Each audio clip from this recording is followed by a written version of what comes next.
Hello everyone and welcome back to JAS Reviews. My name is James and welcome to a new album review, and today I'm going to be talking about the newest from Nothing But Thieves entitled Moral Panic. Now, Nothing But Thieves has been a band that I have actually been into ever since their debut album. They are a really innovative rock band in my opinion, doing a great job of innovating within the genre and making some interesting changes to the sound that I feel like not many bands in the mainstream are doing. What helps more than anything for this band, in my opinion, is the way they seamlessly can meld genres together, and they proved that more than ever on their sophomore album, Broken Machine, which I still consider a masterpiece and one of the best albums of 2017. It was such a cool release, with the song Amsterdam still being one of my favorite songs that I've heard in the 2010s. So of course I was excited for the band's third album, and the lead singles Is Everybody Going Crazy and Real Love got me even more excited for this new direction they were going to be taking. So, what exactly did we get with Moral Panic? Now, in building up for this album, Nothing But Thieves did say that they were going to be experimenting even more on it, bringing in some pop and R&B elements that they had been inspired by, while also still retaining the rock elements that they've been known for.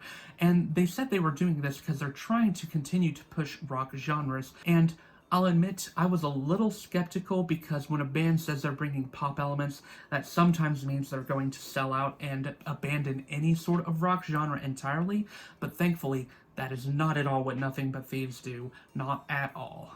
Now, while I probably like Broken Machine better still, I will say that Moral Panic is probably the band's most consistent album in terms of sound and in terms of concept. The album's title is a perfect sort of representation for what the album is about, as the album talks about our deepest fears and how that can hold us back from not only connecting with each other, but also with understanding ourselves.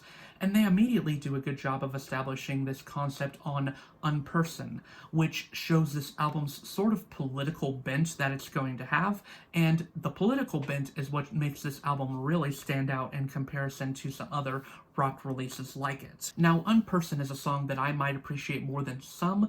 If you're a fan of the novel 1984 by George Orwell, then you will most certainly enjoy this song because it has references abound to Orwell's work, and even the title of the song is a reference to a concept in that novel. And I love the intensity of the song and how the electronics sort of distort to give off the vibe of someone losing their humanity and becoming an unperson.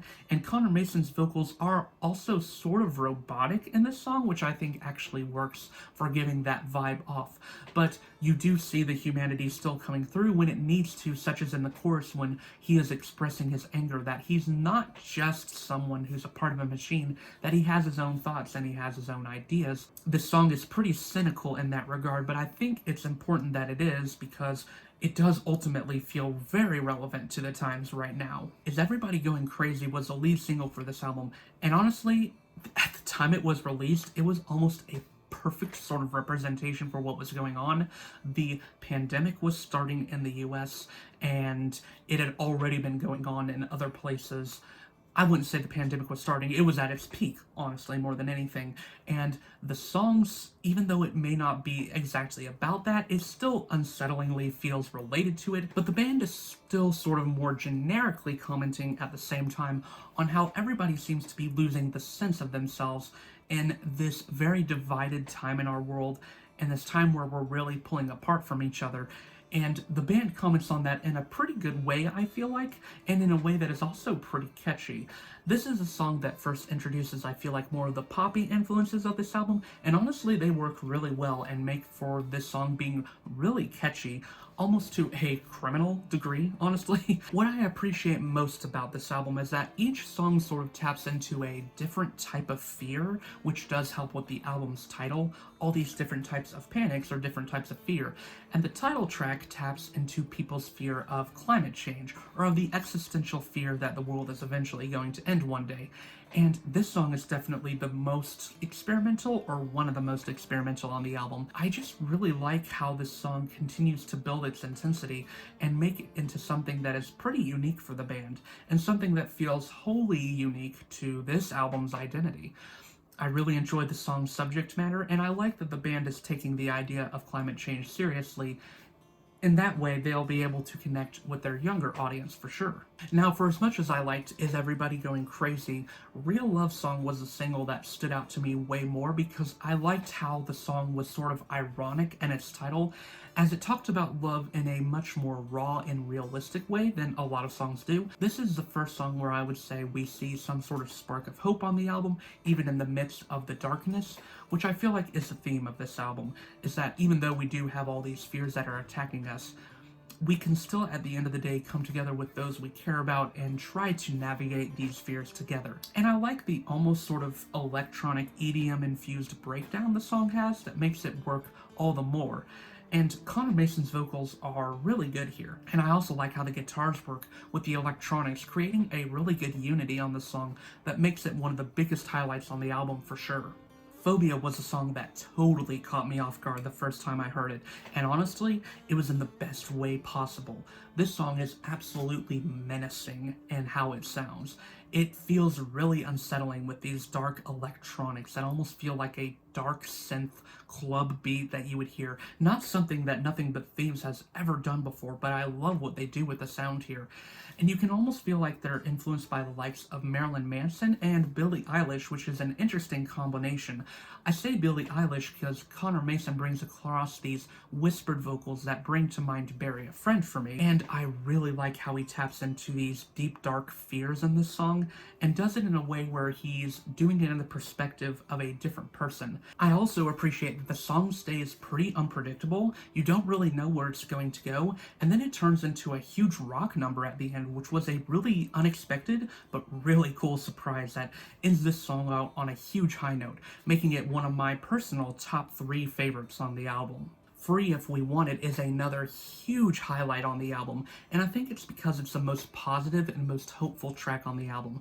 Connor Mason puts his all into his vocal performance here, having some absolutely beautiful high vocal registers on the song, and also just the chorus absolutely soars on the song. And it's a really powerful message that I feel like was put in a really good point in the album where it's been pretty dark so far, and then we have this song that gives across that hopeful light. Now, There Was Sun is a song I feel like might go underrated, and it's not necessarily one of my favorites on the album, but I do appreciate it for once again being super experimental, and this one once again leans into the more poppy vibes, and definitely leans into a more EDM style, especially in the chorus. It feels like something you would hear in a club more than you would on a typical Nothing But Thieves album. And then, oh man, we get into what is easily my favorite song on the album, and one that is going to be most certainly one of my favorite Nothing But Thieves songs of all time, Can You Afford to Be an Individual? This might be their most intense song to date. Even though Amsterdam and I'm Not Made by Design are pretty freaking intense, this one takes it to a pretty different level, both musically and lyrically.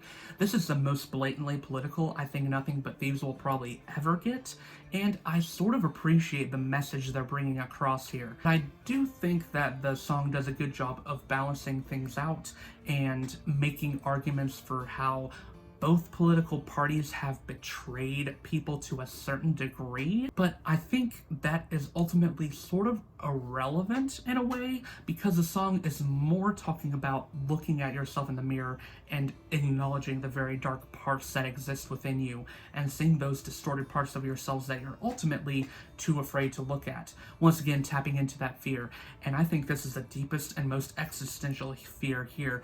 The fear that you yourself are not necessarily a good person at all. And Connor Mason brings out that fear in a great way, especially with the powerful messages at the end, where his vocals just continue to increase in anger and intensity to where he's practically screaming out the lyrics, which I've never heard the band do, and I absolutely love it. I will definitely be returning to this one more throughout the year, and it'll probably be one of my favorite songs of the year. And I'll briefly mention Before We Drift Away. Now, this one isn't necessarily a big highlight for me, but I do appreciate that it ends the album out on a simplistic note and actually on a sort of poignant note with the fear of death. It's a really interesting way to end out the album, and I appreciate that the band ends out on this more universal fear note, as opposed to the more individual, specific fears that they do on the rest of the album. Now, there actually aren't that many negatives to this album, in my opinion. In fact, there's only really 2 songs that I don't quite enjoy.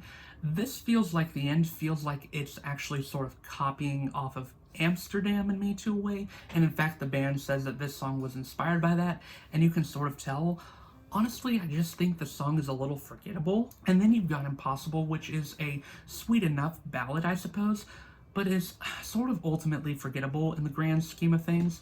It didn't really stick out to me that much, and it does feel like a song that was more meant just for radio play rather than anything else. This is probably the weakest song on the album because it is the one that I feel is most blatantly radio friendly, and the rest of the album doesn't really give off that vibe to me. And yeah, this new Nothing But Thieves album, Moral Panic, it was absolutely excellent. It does a great job at tackling fears in a very conceptual way from front to back, and even with the little hiccups in between, it still works very well. And those small little negative tracks that I don't necessarily enjoy really didn't bring my enjoyment of this album down by much at all. I think Nothing But Thieves really knew what they were going to do with this album, and because of that, it stands out all the stronger and becomes one of my favorite releases of the year. It's a very strong 4 out of 5 stars for me. So yeah, that was my review of the Nothing But Thieves album. What were your thoughts on Moral Panic? Let me know in the comments down below. Once again, my name is James. I do reviews of both music and movies, along with the occasional commentary piece. If any of that sounds interesting to you, then please feel free to leave a like on this video and to subscribe to my channel for future content. And until then, I will see you all in the next video.